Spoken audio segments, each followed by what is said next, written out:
Scenic Hotel Group, a place to stay no matter your staycation. From the Legacy Collection, Scenic Hotels, Suites and Resorts, and Heartland Hotels.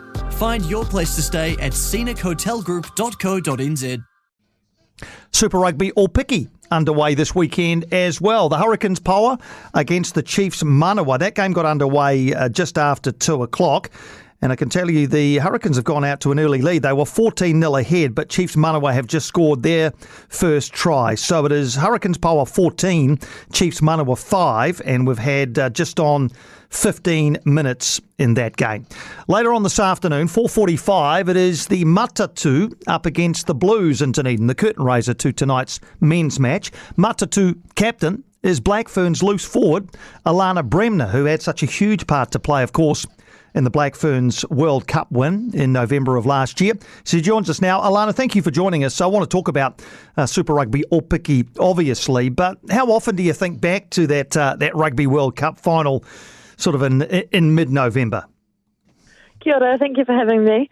It's still definitely top of mind. It was a pretty special occasion, and it's going to be, I think, in the memory for a very long time. So it was awesome to, see, the support we had around the country, and excited to see how the momentum from the World Cup is going to lead into Super Rugby Aupiki, which is kicking off tonight. Yeah, indeed. Looking forward to seeing how it all rolls on. But just on that World Cup win, it was such a huge occasion, such a significant moment in the history of women's rugby, and there was just such elation, amongst that team from what we could see from the outside. Has that glow worn off at all?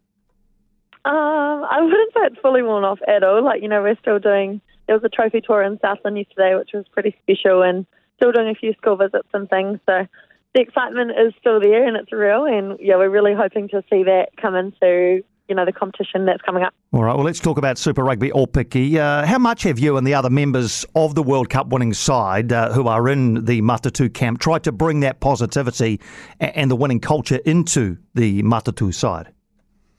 Yeah, we were really grateful to, be in a campaign for, it was pretty much 2 months of being together with some exceptional coaches. So there's a whole lot of stuff, we like to, share our knowledge within the group, but also, our coaches are amazing and they have super open minds and really open to learning. So they've carried across some of the things we were working on at Black Fern, and we just want to continue from last year and make it a really exciting type of rugby that we know we can play, and we weren't really able to put that out last year. So excited to see, how we continue to grow, and the leaders within this group have definitely played a big part so far in the campaign. You talk about those coaches, and obviously Black Fern's assistant coach, Whitney Hansen, is with you at Matatu as your forwards coach. So does that also provide a link back to the Black Fern's winning culture? Yeah, we're really lucky to have Whit on board. She's exceptional, and, she's always had a people-first approach. So what she does off the field, and I don't know, she's one of those coaches, well, they all are, that you just really want to play for them, and I think that to me is what makes a really good coach. She's got a wealth of knowledge and is always continuing to learn and things, so I've had her for 3 or 4 years now, and I'm still learning off her every day, which is pretty cool. Well, let's talk about your build-up to the season, which does, as you say, start today. How do you assess the build-up you've had to Super Rugby Aupiki 2023? Yeah, the build-up's been really exciting so far. Obviously, it's a pretty short campaign. It's a bit of a sprint, so we were able to have a pre-season hit out against the Hurricanes power last weekend, and I think that was really crucial for us. We were able to get some combinations and things, and there's some exciting rugby happening. Obviously, a pre-season's a little bit clunky and some things we didn't finish, but we're really looking to be able to do that and build on last year. Have you managed at all, Alana, to get a gauge on what the Blues might present in terms of a challenge for you this afternoon? The Blues have a whole lot of experience. We know, they've got quite a few Black Ferns within the group. They've got quite a lot of players from the Whare Palmer and then from Super last year, so we know their combinations are going to be key. They've got threats all over the park, especially in their first five, Rohe Demont. We know how unstoppable she is, World Player of the Year last year, so it's going to be a good one, and I think it is going to be up front in both packs. We're both going to be giving it all and seeing who can win that battle. Indeed, and I guess also the extra layer of specialness about this is that you'll get the chance for the first time to play Super Rugby Aupiki at home. It was all in Hamilton last year because of COVID etc. Dunedin today, then Christchurch next weekend. So how special is that going to be?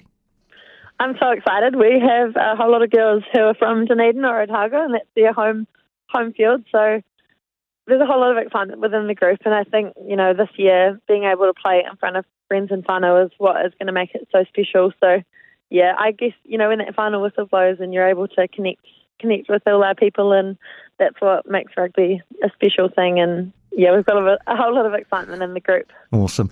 The Aupiki season, though, it's still quite short, isn't it? There's a round robin, then semis and finals. So 5 games. How do you go about building momentum in such a short time frame? Yeah, you're right. It is a really short campaign. So at the end of the day, it's going to be the team that can, use those first 3 games to really get their combinations and gel together the quickest. And I think a lot of it is having that balance. It's quite a lot goes into our weeks. They're quite full on. So it's making sure you get that balance right on and off the field and making each moment in campaign count, because, yeah, you only really have 3 weeks together until the semi-final, the first final. So, that's going to be the challenge of who can build the quickest. Just on that balance, Alana, how do you strike that balance? What's the perfect world in terms of putting the work in to get ready for each game, but also making sure that you recover and refresh after each match? Yeah, no, that balance is crucial, and our coaches are really aware of that. I think they do a really good job of making sure we get that on-field, off-field balance. And something from World Cup last year we brought in was doing a lot engaging with our community, and I think a lot of that can prepare us well off the field and bring us together. So we've been doing a manaakitanga on Wednesday afternoons, and that's just going out, leaving rugby, connecting with the community, and I think you can see that really helping fill the girls' cups. And when we come to training on Thursday, which is our big day, we're able to put everything out on the field, and we had an awesome run yesterday, so I'm really looking forward to seeing how that's going to carry into Saturday. Can I just go back to the length of the season and the issue of expansion of this Super Rugby Aupiki competition? Is expansion to a Trans-Tasman competition something that you would be in favour of? Yeah, absolutely. I think, that's something definitely in the pipeline that they look to do. I'm not sure whether that will be next year or not, but, we have a number of girls from our team even heading over to Super W just to get more rugby in. At the end of the day, girls just want to be playing rugby, and if they get that opportunity in that Super W, then a lot of girls have decided, they want to put their name out and go and take that opportunity. So the longer the season, the better. We absolutely love rugby, and that's why we play. So definitely something I'll be in support of for future. Well, what would be the ideal length of a season then? Oh, good question. I haven't thought of that too much, but I think at least, a couple of rounds playing each team, and then a semi and a final. So even just to add another 3 weeks to it would be pretty cool, and, giving girls the opportunity to be semi-professional for a longer period of time. It's a pretty quick taste of what semi-professional is like at the moment. So extending the competition is something I think a lot of the girls would be in support of.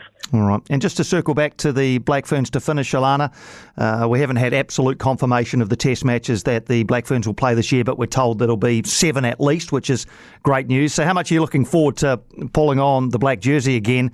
I was going to say if. I think the correct phrase is when that opportunity presents itself again this year.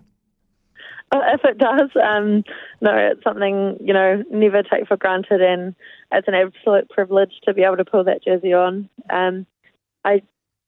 We did something pretty special last year, so to be able to build on that, obviously we're going to have a new group of management, which is always exciting, and it's another challenge, I guess. And yeah, hopefully there's some home games scheduled in, because we were really grateful of the support of the country last year. Yeah, we can't wait to see you back out on the grass of New Zealand rugby fields again. Alana, thanks for taking the time to chat to us on Match Day. All the best for your Super Rugby Aupiki opener against the Blues at Forsyth Bar this afternoon. Thanks for your time. Awesome. Thank you very much. I appreciate your support. Hello, I'm Francesca Rudkin. And I'm Louise Airy, and we're excited to be working with the New Zealand Herald on our new podcast, The Little Things. So Louise and I have been friends for probably over 13 years now, and we've been through it all: kids, relationships, health crises. Menopause. Let's not get into that just yet. But I think we can both agree that there are times we just wish we had one place to go for some explanations on what's going on with our bodies, our kids, and the relationships in our lives. And this podcast is all about those little things that women need to know about getting older, raising kids, staying healthy, and taking care of yourself at whatever age and stage you're at. So join us every Saturday to hear from the experts and get all the advice and tips you need. Listen to The Little Things at nzherald.co.nz or follow us at iHeartRadio or wherever you get your podcasts.